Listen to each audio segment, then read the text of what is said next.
Hey there, it's Erin from littleslovelearning.com, and today I want to share with you about two types of words that you want to be super familiar with if you are teaching preschool, pre-K, or kindergarten. And if you want your little ones to learn how to read and learn how to spell correctly, you need to really know these two types of words. They are VC and CVC words.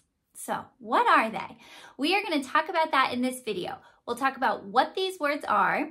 I'll give you lots of examples. We'll talk about why they're the most important words that you want to start with when you're teaching little ones to read and to spell.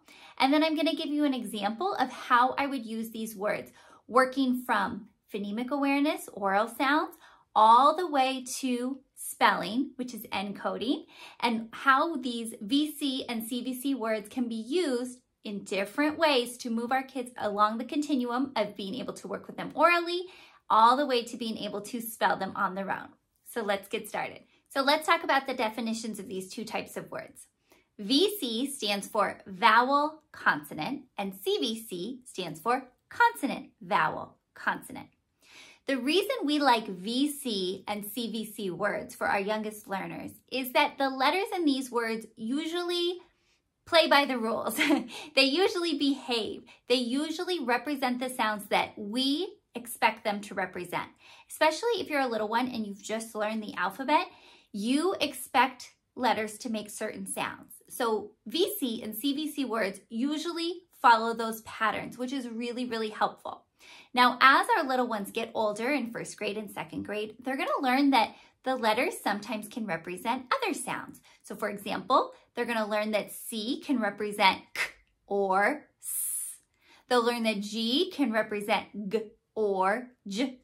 They're going to learn that sometimes letters can be put together to represent a sound, or sometimes letters can represent two sounds, like the letter S representing S or Z. There's all sorts of rules and patterns and everything they're going to learn about phonics coming up. But if you're working with preschool, pre-K, and kindergarten, you want to work with words that play by the rules that we expect, these expected sounds. And so that's why you really want to choose VC and CVC words in the beginning. So let's do some examples.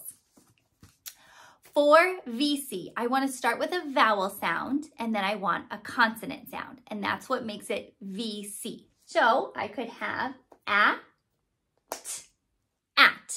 This would be a VC word. This is a great one to use with our littlest learners because both letters are saying the sound that we expect, at.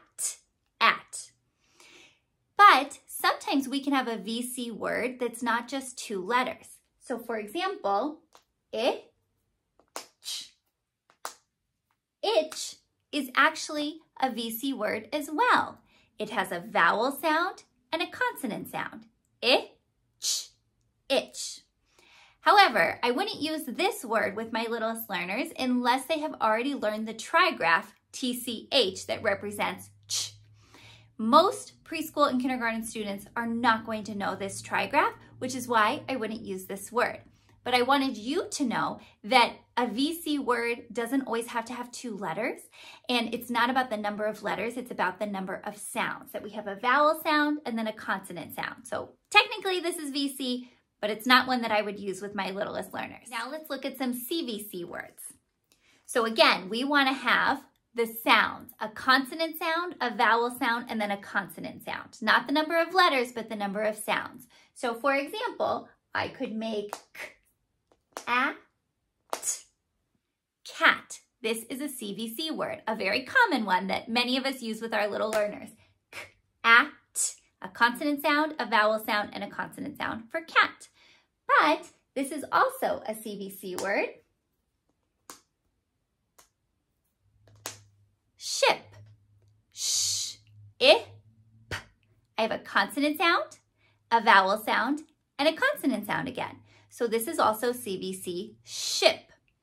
I would only use this CVC word with my little ones if they know the digraph SH represents sh.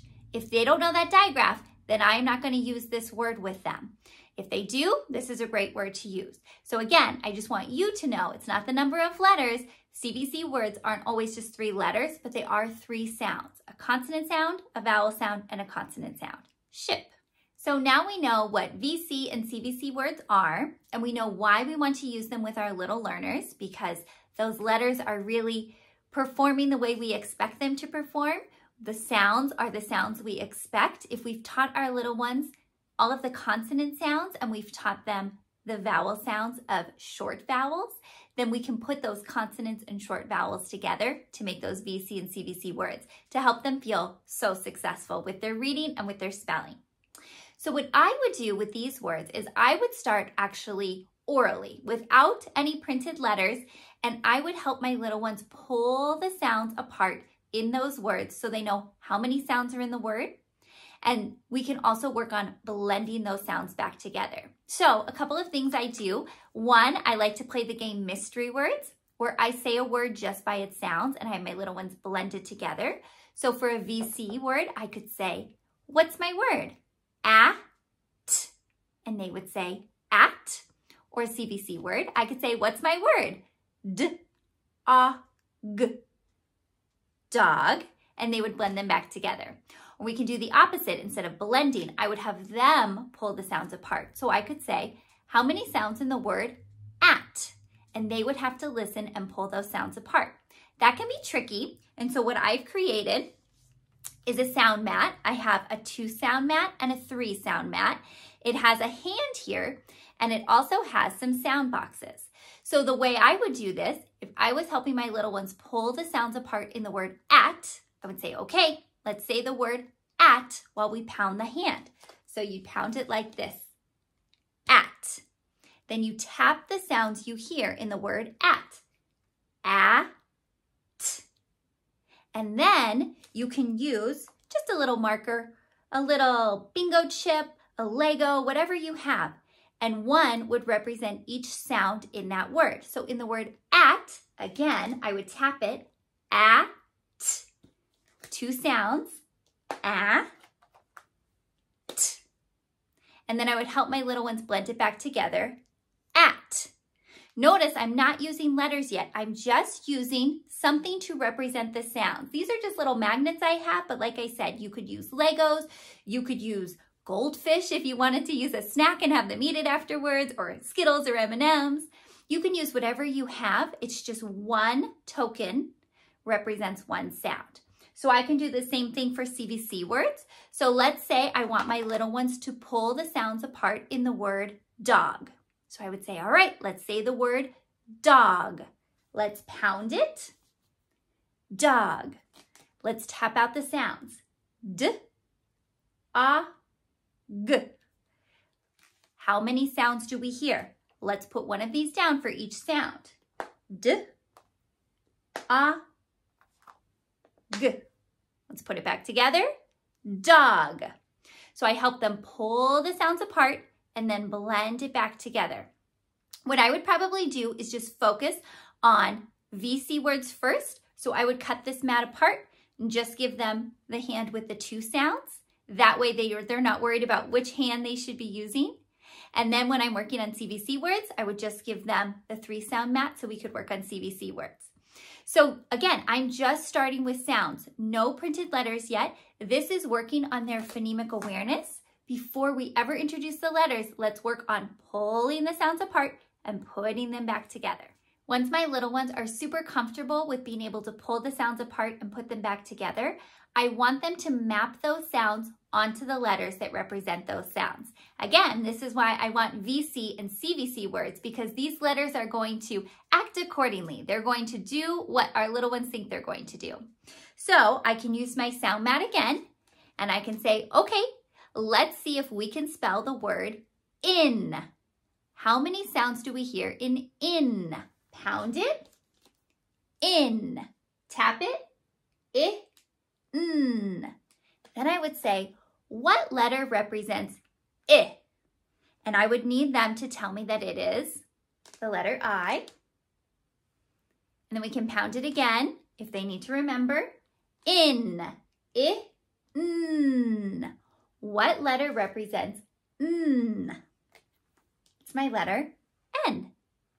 Now I have introduced the letters to map onto those sounds, and then we're going to put it back together. I, N, in. And we have just spelled this word and read this word. So we started with the sounds only, and now we've introduced the letters.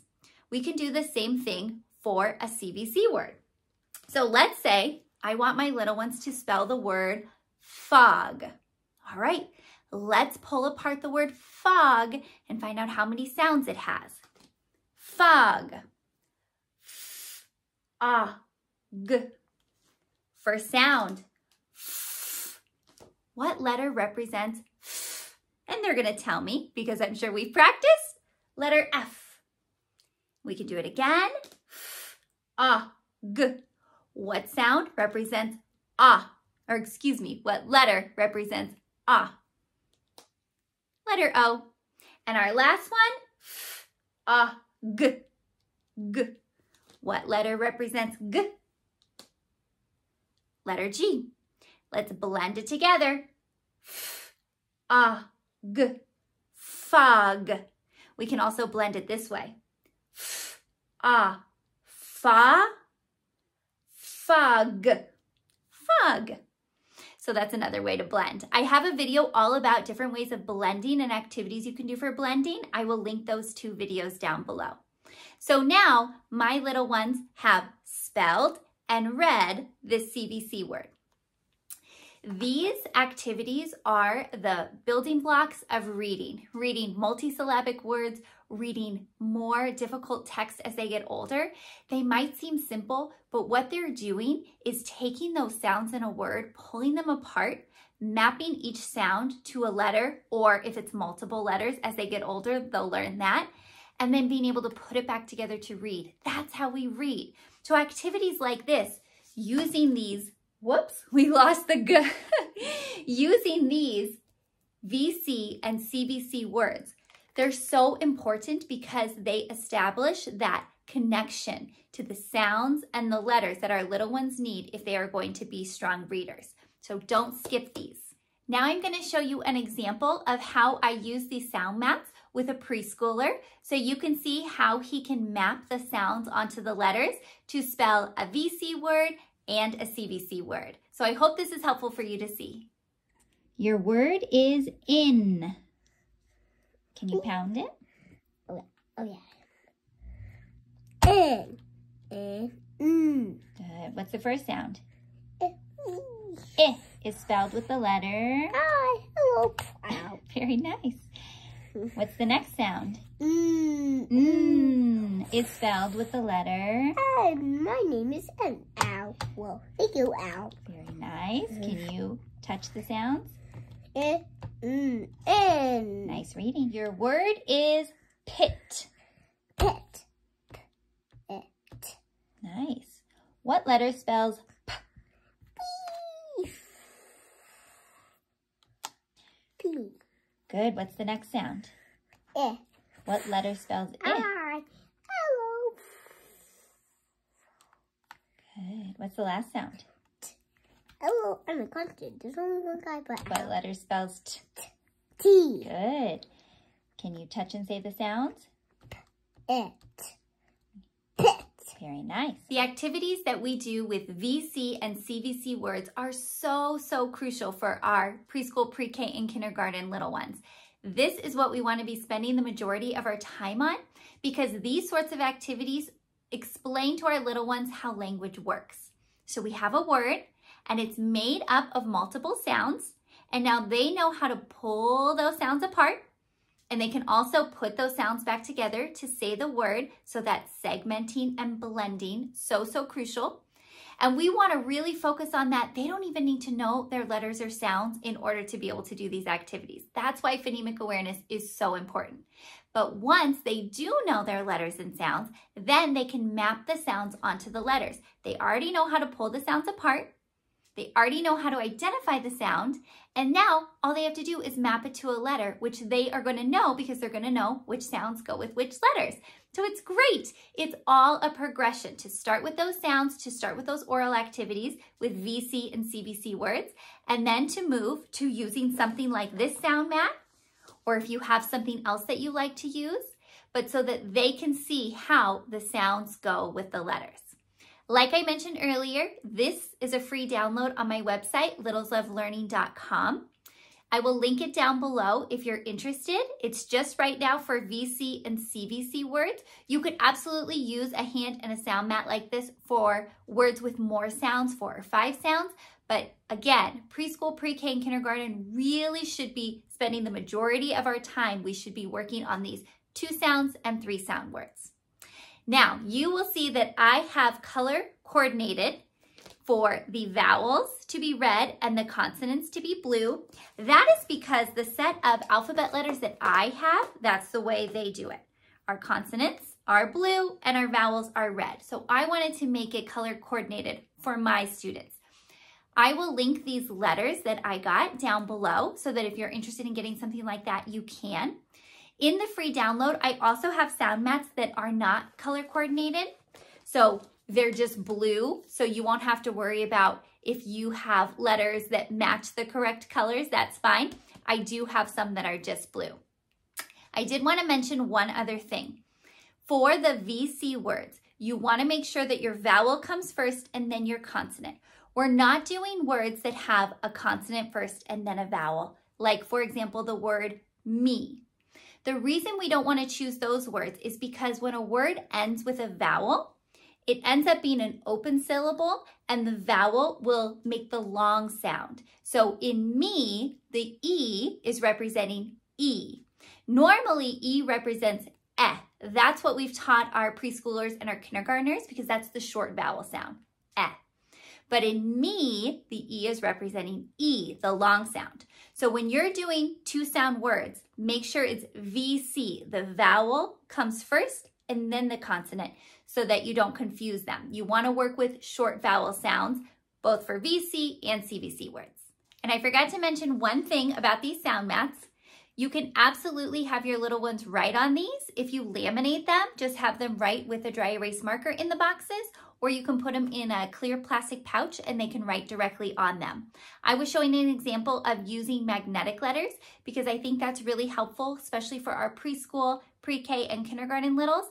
If they are still working on letter formation, we don't want them forming the letters incorrectly when they're writing in these boxes. And if working on letter formation and working on spelling is a little bit too much for their brains, you can just use magnetic letters or foam letters or whatever you have for them to put in the boxes. And then when they're ready, you can have them work on actually writing the letters in the boxes because that is really, really helpful for them too. So you can kind of baby step them up in that way as well. So there you go. That is all the information I have for you on VC and CVC words. I hope that it's been helpful. I hope that you will use VC and CVC words in your classroom or at home with your little ones. Really focus on the oral sounds first, the phonemic awareness. When they're ready, you can introduce the letters so they can start spelling these words, blending them to read them, and they are going to have such a strong start to learning to read. They're going to be all ready when school rolls around. If you have any questions, you can find me on my website, littleslovelearning.com. You can leave a comment down below and I'd be happy to help you in any way that I can. Other than that, I hope you have a great day. Bye.